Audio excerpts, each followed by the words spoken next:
Islamic ব্যাংকের যে বিষয় নিয়ে আমরা এখানে হাজির হয়েছি, বিগত ব্রিটিশ সরকারের আমলে যেটা আমাদের শোষণ করেছে, এই সরকারের আমলেও আমাদের সেটা আরো বেশি করে শোষিত হচ্ছি আমরা।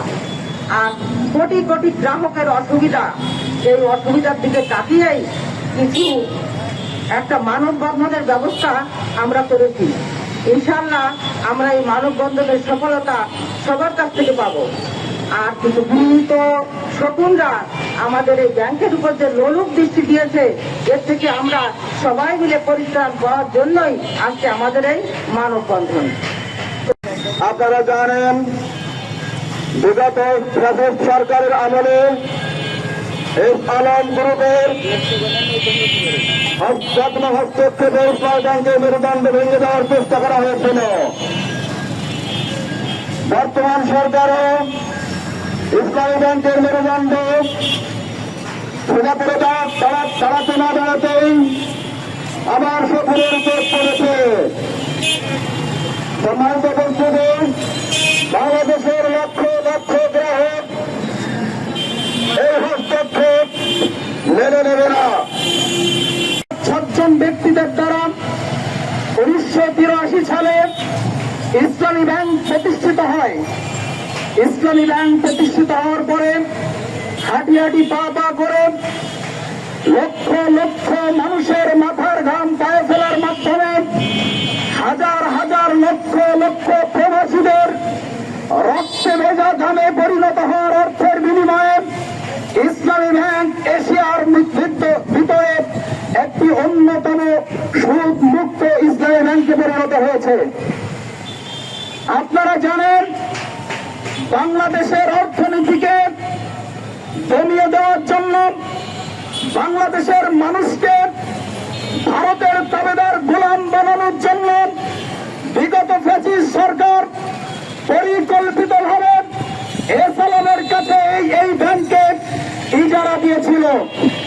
এসালাম এই ব্যাংকে প্রায় 1.5 লক্ষ হাজার কোটি টাকা লুটপাট করে এদেশ থেকে পালিয়ে যেতে বাধ্য হয়েছে। আমরা আবারও সেই ফ্যাসিবাদের পথে হাঁটার পূর্বাভাস পাচ্ছি।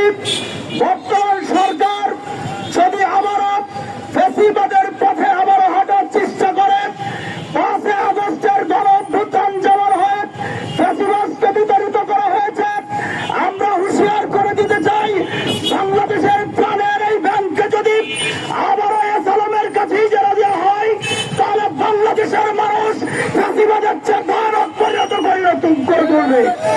বাংলাদেশের ব্যাংকিং সেক্টরের আমরা র্যাঙ্কিং দেখি, তাহলে দেখতে পাবো সর্বোচ্চ পরিমাণ ব্যাংকিং সেক্টরের যে খ্যাতি তা ইসলামী ব্যাংকের ঝুলিতে আছে।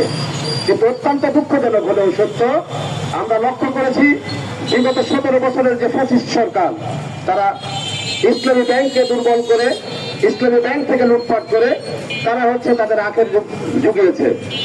আপনাদের একটা ছোট্ট তথ্য দেই, পদ্মা সেতু করতে 37,000 কোটি টাকা খরচ হয়েছে, আর ইসলামী ব্যাংক থেকে এসালাম একা লুট করেছে 30,000 কোটি টাকা। অর্থাৎ ইসলামী ব্যাংকের লুটের টাকায় তারা গড়েছিল ওই পদ্মা সেতু। যদি আমরা আজকে বলি পদ্মা সেতু ইসলামী ব্যাংকের লুটের টাকায় পদ্মা সেতু হয়েছে, তাহলে এটা আমাদের অতীত বলা হবে না।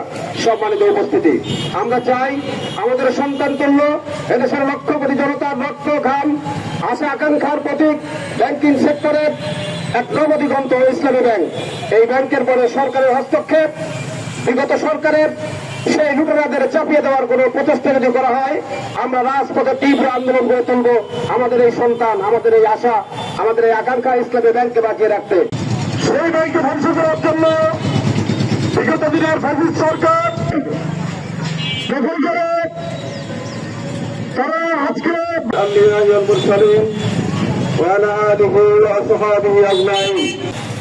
গ্রাহকের ব্যানারে মানববন্ধনে উপস্থিত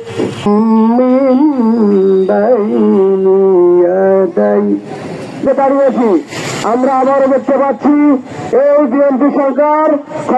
আপনারা জানেন বিগত সরকারের আমলে 6 জন ব্যক্তিদের দ্বারা 1983 সালে আজকে আমরা এই মানববন্ধনে হাজির হয়েছি বিশেষ একটা গুরুত্ব। বাংলাদেশের ব্যাংকিং সেক্টরের আমরা র্যাঙ্কিং দেখি, তাহলে দেখতে পাবো বারবার সেগুনের চোখ পড়ছে। এই ব্যাংকে আজ 30-35টা বছর আমি এখানে রেমিটেন্স যোদ্ধা, আমি একজন প্রবাসী।